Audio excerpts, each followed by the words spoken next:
नमस्कार, स्वागत है आपका हमारे चैनल शंकरा शिवयुग पर। मित्रों, हिंदू संस्कृति में गाय का विशेष स्थान है। माँ का दर्जा दिया जाता है गाय को, क्योंकि जैसे एक माँ का हृदय कोमल होता है, वैसे ही गाय माता का भी होता है। जैसे एक माँ अपने बच्चे को हर स्थिति में सुख देती है, वैसे ही गाय भी मनुष्य जाति को लाभ प्रदान करती है। गाय का दूध, गाय का घी, दही, छाछ, यहाँ तक कि मूत्र भी मनुष्य जाति के स्वास्थ्य के लिए लाभदायक है। इसे कर्तव्य माना जाता है कि गाय की रक्षा एवं पालन किया जाए। गोपाष्टमी हमें इसी बात का संकेत देती है कि पुरातन युग में जब स्वयं श्री कृष्ण ने गौ माता की सेवा की थी, तो हम तो कलयुगी मनुष्य हैं। यह त्योहार हमें बताता है कि हम सभी अपने पालन के लिए गाय पर निर्भर करते हैं, इसलिए वो हमारे लिए पूजनीय है। सभी जीव जंतु वातावरण को संतुलित रखने के लिए उत्तरदायी हैं। इस प्रकार सभी एक दूसरे के ऋणी हैं और यह उत्सव हमें इसी बात का संदेश देता है।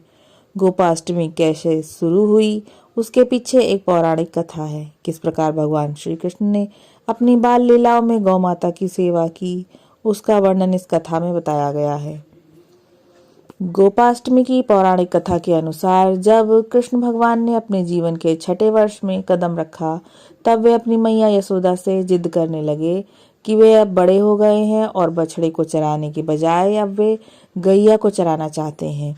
उनके हठ के आगे मैया को हार माननी पड़ी और मैया ने उन्हें अपने पिता नंद बाबा के पास इसकी आज्ञा लेने भेज दिया। भगवान कृष्ण ने नंद बाबा के सामने जिद रख दी कि अब वे गैया ही चराएंगे। नंद बाबा ने गैया चराने के लिए पंडित जी से मुहूर्त निकालने को कह दिया। पंडित जी ने पूरा पंचांग देख लिया और बड़े अचरज में आकर कहा कि अभी इसी समय के अलावा कोई शेष शुभ मुहूर्त नहीं है अगले बरस तक। शायद भगवान की इच्छा के आगे कोई मुहूर्त क्या था। वह दिन गोपाष्टमी का था, जब श्री कृष्ण ने गैया पालन शुरू किया। उस दिन माता ने अपने कान्हा को बहुत सुंदर तैयार किया, मोर मुकुट लगाया, पैरों में घुंघरू पहनाए और सुंदर सी पादुका पहनने को दी। लेकिन कान्हा ने वे पादुकाएं नहीं पहनी। उन्होंने मैया से कहा, अगर तुम इन सभी गैयाओं को चरण पादुका पैरों में बांधोगी तभी मैं ये पहनूंगा। मैया ये देख भावुक हो जाती है और कृष्ण बिना पैरों में कुछ पहने अपनी गैया को चराने के लिए चले जाते हैं। इस प्रकार कार्तिक शुक्ल पक्ष के दिन से गोपाष्टमी मनाई जाती है।